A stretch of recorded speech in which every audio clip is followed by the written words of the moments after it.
All right, you guys, we are back again for another week with my very good longtime friend, Elizabeth McFadden, and she is here for a series talking about the importance of branding and how we can bring really big business branding to your smaller lifestyle business and why it's so important. So if you missed last week, make sure you tune in because it's the fundamentals. It sets everything up for what we're talking about this week and the following week, actually. So Liz, welcome back to the show. Thank you so much. I love that you're here again and appreciate your time.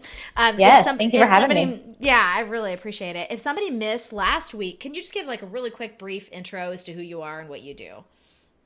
Yes, so I am one of the founding partners and the managing director of Novella Brand House, and we're a marketing, advertising, branding, and design firm here in Kansas City, and we serve small to mid-sized businesses. And what I just told you right there is pretty much our brand statement. See? Yes.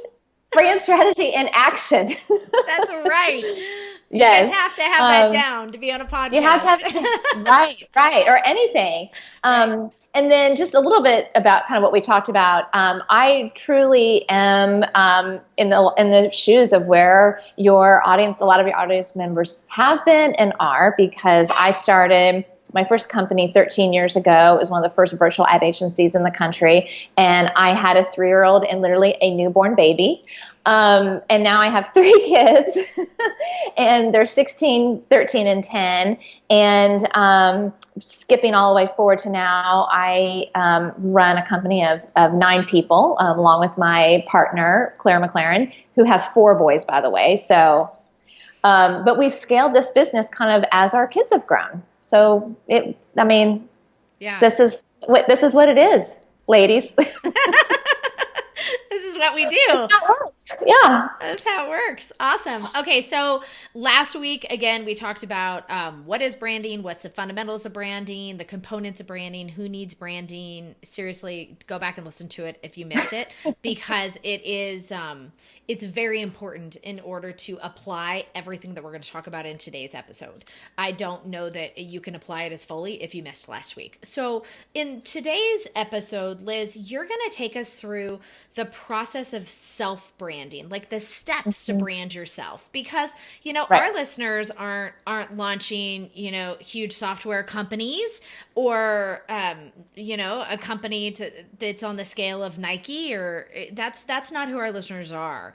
But the importance of branding is absolutely essential for them to be successful in their space and what they want to do. So take us through this process of self-branding and how one would go about this. And if you guys haven't yet, make sure that you grab the template for the branding template that goes along with this episode in the show notes of this, because you're going to be able to take what you're listening to today from Liz and use it to implement in your brand strategy template that we've given you totally free with this episode.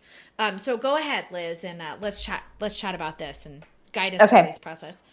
Okay, so I'll first take you through almost the different components of a brand strategy, and then talk about how you actually start this, your self-branding process, and really why that's important, maybe even before you work with somebody. And I'll explain a little bit more about that in a minute. But so the first part, or the first thing to brand strategy is competitive analysis, right? You have to know your competitive landscape. And that's direct competitors and indirect competitors. Even if you feel like, oh, right now I'm the first, maybe you are first to this category, right? Maybe we have a client here, they're for lease luxury villas. Typically you can only buy a villa, but this is a whole community of luxury for lease villas. So we had to introduce this whole idea to people. So there really they didn't have any direct competitors, but they did have indirect competitors. Obviously, there's other places their potential tenants could live, like townhouses or things like that. So that's the first thing, is competitive analysis and knowing the competitive landscape that your company lives in.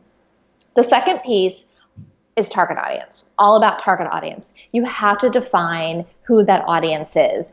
We hear a lot when we ask people or clients or new companies, will say, okay, who's your ideal client, your ICA, who's your target audience? And they're like, oh, it could be anybody from 8 to 80. No, It's not 8 to 80. I can assure you that. I mean, maybe anybody between 8 and 80 would buy your product. Okay. But that's not what we're asking. What we're asking is, who is your ideal customer avatar, your core target audience, again, who's the 20% that's driving 80% of your business, right? Typically what we do is we'll define a primary audience and a secondary audience. And you'll want to get kind of granular. You'll want to say, okay, she's a suburban woman. She's between the ages of 30 and 40. She works full time, so you want to identify your audience, because you need to know who you're talking to. You need to know what resonates to them, especially when you're creating your messaging. That's really important.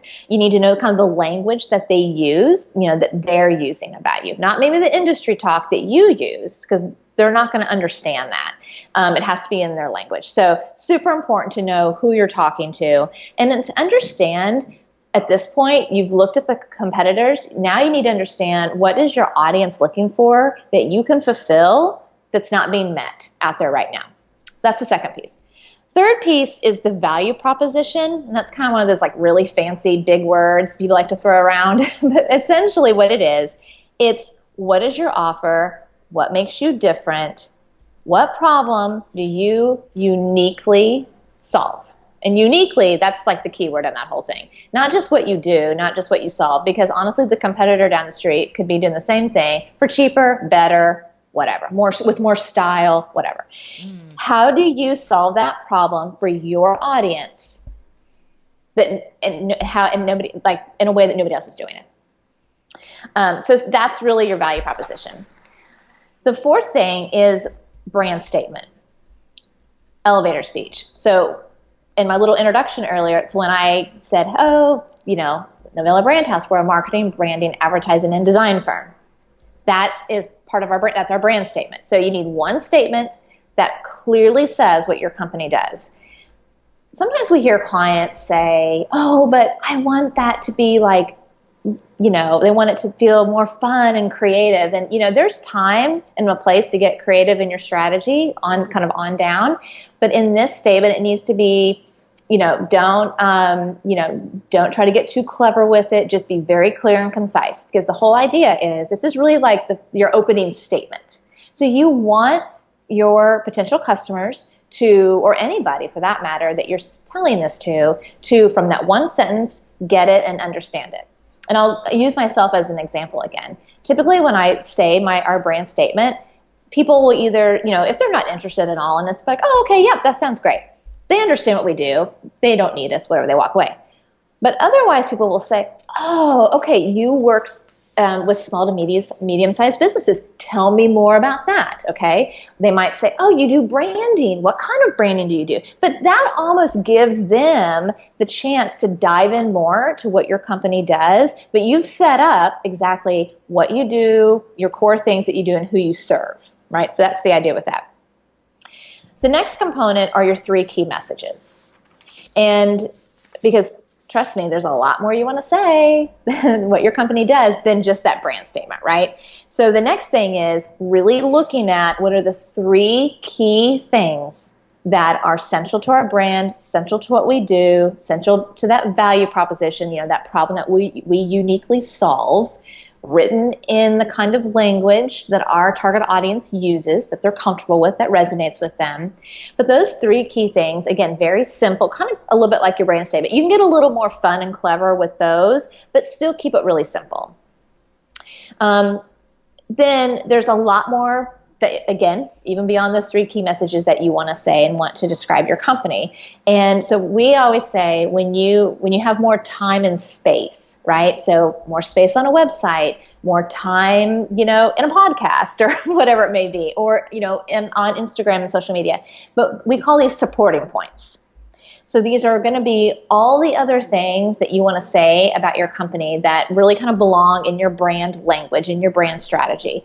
It could be, you might divide it up by products that you offer. Maybe you divide it up almost a little bit more into the primary audience and the secondary audience, maybe more key things that they need to know about your company. But the idea is that it's all written. These are really copy points that you can take and put right onto a website, right into social media. It's all written within your brand, but it's just more of your brand language, your brand messaging. Some extra things that a brand strategy may or may not have, only because maybe you don't need it, don't want it, but a tagline. That's also can be part of a brand strategy. Your brand voice. Are you funny? Are you serious? Are you quirky? Again, just like that voice, is it a female voice? Is it a male voice? However you can describe it a number of different ways. And the tone, and those kind of go hand in hand. The idea with establishing your brand voice and tone is that eventually your company's going to grow beyond just you, right? Maybe you hire an intern to do your social media. Maybe you are hiring a new business development person. Maybe you bring on a partner, whatever it may be.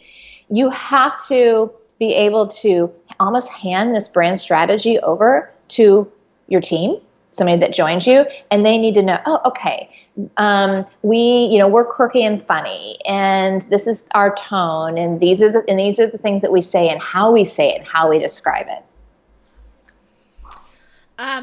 Okay. So much. And you guys, if you're driving your car, it's so good. It's so good. So if you're driving your car and you can't write these down, you can't follow along, make sure you grab the branding template, because that will guide you through this process as well. So a couple of the things here I wanted to point out for our listeners that just so they're aware again of how these things apply. And next week we're going to be talking about actually how to use your brand strategy in real life.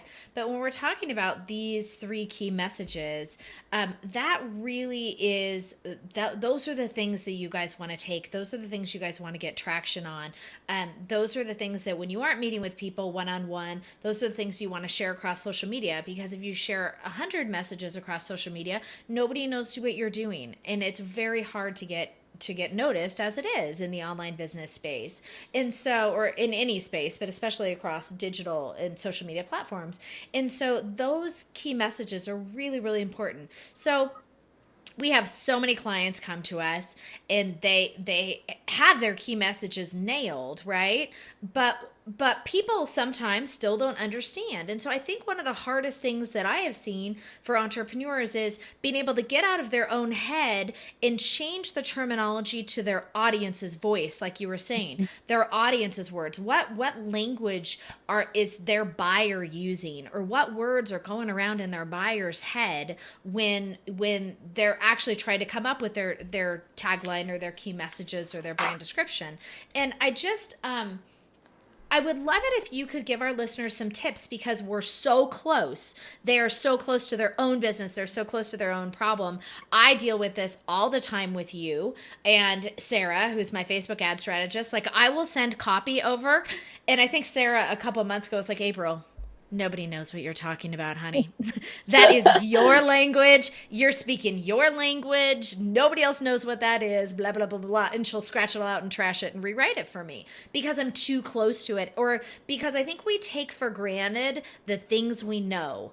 And that's a really big thing. I think that as entrepreneurs, we forget not knowing something. We forget what it feels like to not know something. But we need to go back to that point, and our listeners need to go back to that point in order to build a really good brand strategy. How would you recommend they do that? Okay, so a couple of things there. Let me give some tips. I think the best thing to do is maybe give some tips of how to almost research this target audience. We call it discovery. You're going to do, before you start your process, you're going to kind of do a lot of discovery. You're going to do a lot of research. So researching your target audience and, looking at, okay, again, kind of like we were just saying, what kind of words and stuff do they use?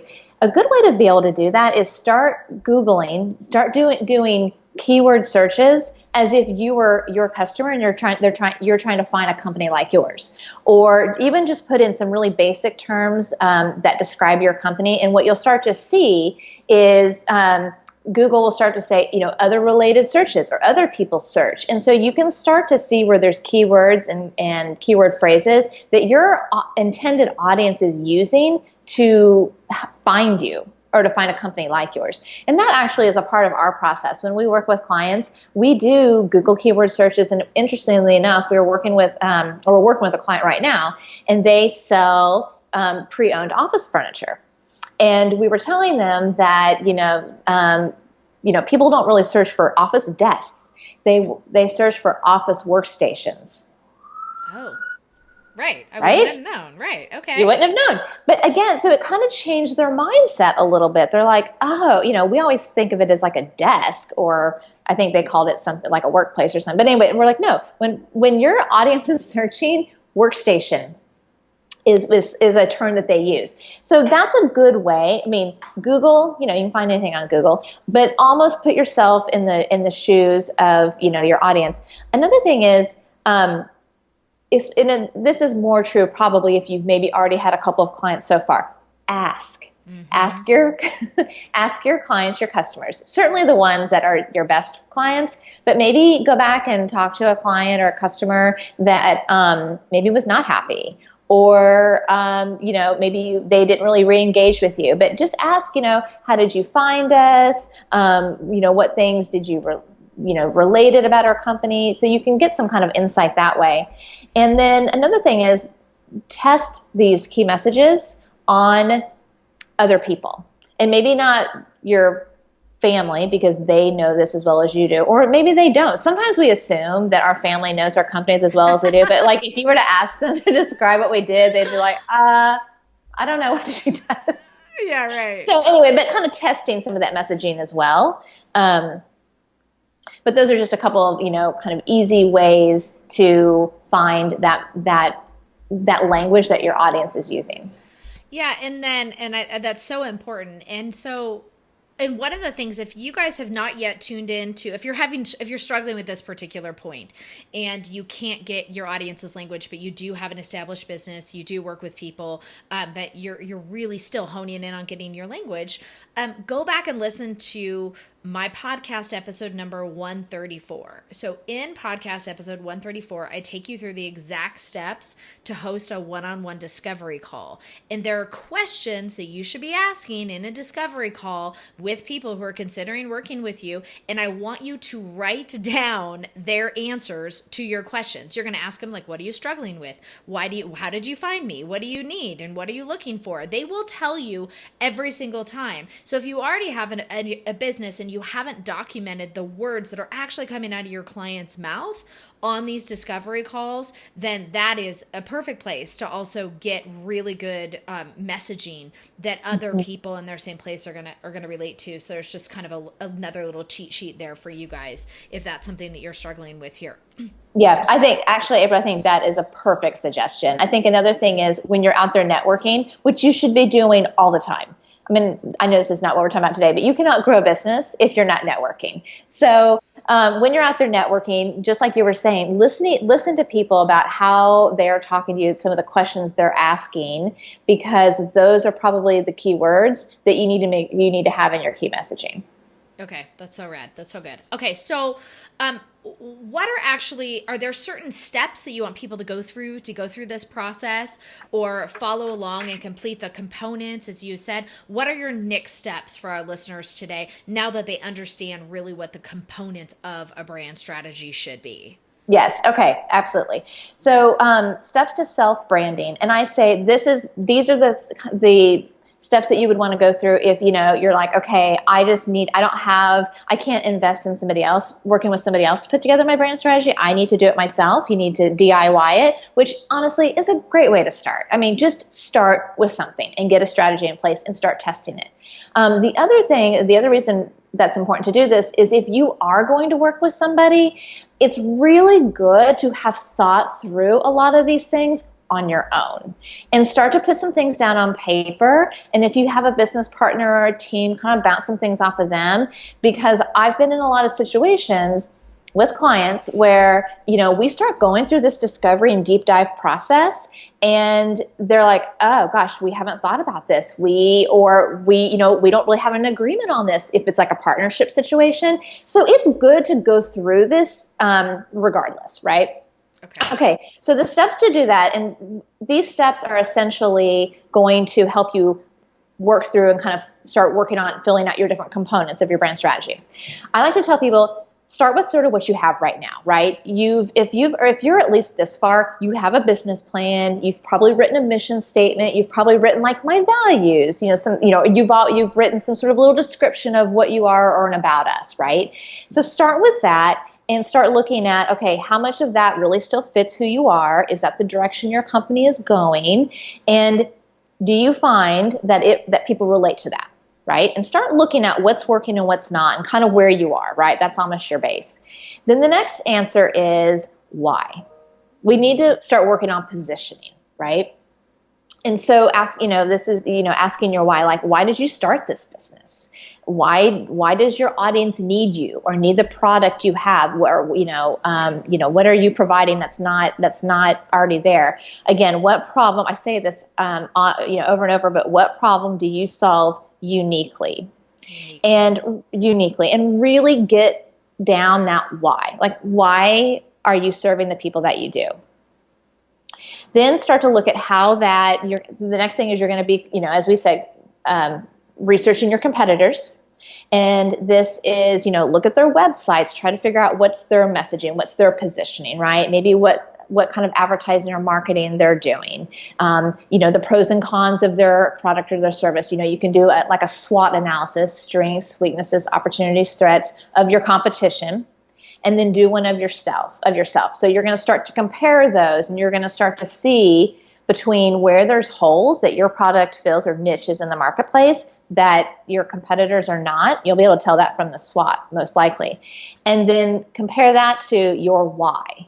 And you're going to start this positioning will start to take shape. Okay, target audience.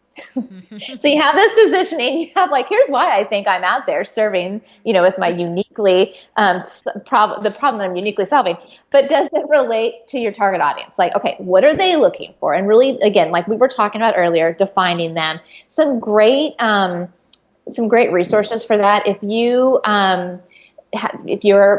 should have a library card. Your library card, your public library. There's a lot of times an awesome database or like online resources.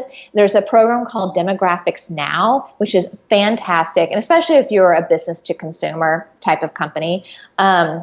But it's a great way to do some really in-depth demographic research. And so you can start to kind of fill that out. But again, just identifying your ideal customer, who is she, who is he, and how old are they, and how much money do they make, and, where are they finding their information, and, is social media a big factor for them, particularly in maybe your product space. So some things like that, really filling out who they are. And then like we were talking about earlier, what kind of messaging, how are they searching for a product like yours? What's that problem that they're trying to solve? And what are those, like I'm typing here, what are they typing into Google to find you?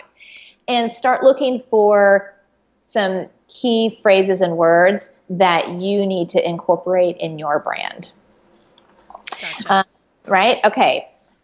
So we've established the target audience. We've laid out our positioning, kind of know the direction that we're going and where we fit within the competitive landscape, and now create your brand statement. So this is that one sentence, the elevator speech, if you will, of, who you are, who you serve, and where you're located, if that's applicable thing. But, again, that one sentence that clearly states what you do, what you offer. And then your 3 key messages. And, these could be bullet points for right now. And then you'll start to almost kind of create like one sentence of the 3 key points of your business. Then all the other things that you want to say, the supporting points, and those can be almost like subtitles with bullet points underneath them, sentences, tagline. Start thinking about the brand voice, brand tone, kind of those are almost adjectives, but, describing those. And then if you're really gung-ho, you can do what we call a word wardrobe. And basically what this is, these are all the the words and the adjectives that are on brand, that describe your brand, that you might use, in your social media post or when you're talking about your brand or in an advertising campaign, whatever, but that describe your brand. It could be words and phrases. Sometimes for us, a lot of times it's words that or phrases that didn't quite make it into the three key messages, something like that, that you can use later. It could even be like fun little like social media campaign ideas, that some of those things come out of that.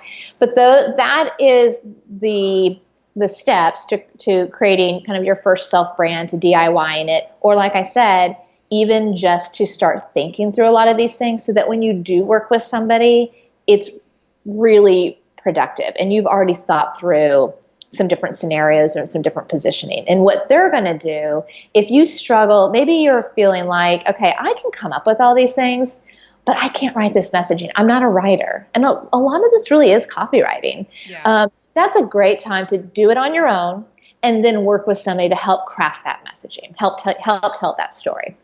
Okay, I love that. And then at this point in time, after they do all this, is this when you recommend saying, okay, now you're in a position where you can go do the visual branding side of it, the logo, the design, the colors? Is that when you usually recommend that happens? Or when do you usually recommend people go through that process? So if somebody were to work with us in this, we have we do discovery, deep dive, positioning strategy. But if we're also doing a visual brand for somebody, creating a logo, while we're doing that positioning and strategy, we're also doing the logo concepts and creating that. That's kind of happening at the same time, because by that point, we've researched and really figured out the competitive landscape and the target audience. But if you're doing this, if you're DIYing it, doing it on your own, I would suggest working through this positioning and really having all of this set so that you can almost hand what you're going to, in essence, create is a brand brief, a creative brief. And any good graphic artist is going to want something like that. Yes. They're going to want, okay, who are you talking to? What's your product? And they're going to want to read through the supporting points because they want to understand your company so they can really create something that's custom for you. Yeah. And so if you're doing it more like that, then you want to create the strategy first and then create your visual brand. But that's your logo, the fonts, colors, the look and feel. Okay. All right. Excellent. My gosh, we covered so much information today. And I know that these are so many questions that people have had. They're questions that you and I both deal with clients, but then they're also questions that I think that you guys might have now that you didn't know you should even be asking. So it's such a jam-packed episode. Make sure you guys go over and listen to the show notes for this and download the brand strategy guide. And Liz, there's actually another step after this that we're going to dive into next week. And we're going to dive into really how to use this brand strategy in day to day, where to apply all of this hard work, because I know that there is some, not frustration, but I think it's more just lack of understanding sometimes where you go through all this work and you develop this strategy and you have this brief, and yes, you have the representation of the visual logo out of it, but then somebody's like, okay, great, I have this really great long piece of paper that I worked really hard and my brain is so tired and it sounds good, but what do I do with it? So we're gonna talk about that next week, right? Yes, right. That is correct. Awesome. All right. Thank you so much. I can't wait for us to dive in even further. And if you guys want to connect more, make sure you hit Liz up on social media. You can follow Novella Brand House on social media. You can hit me up at SweetLife Entrepreneur or April Beach on social media as well. And we would love to connect with you further about this. This is Liz and I have been having this conversation for about 13, 14 years together now. So this is a great conversation, and we're really glad to kind of bring everybody into this if you haven't been here before.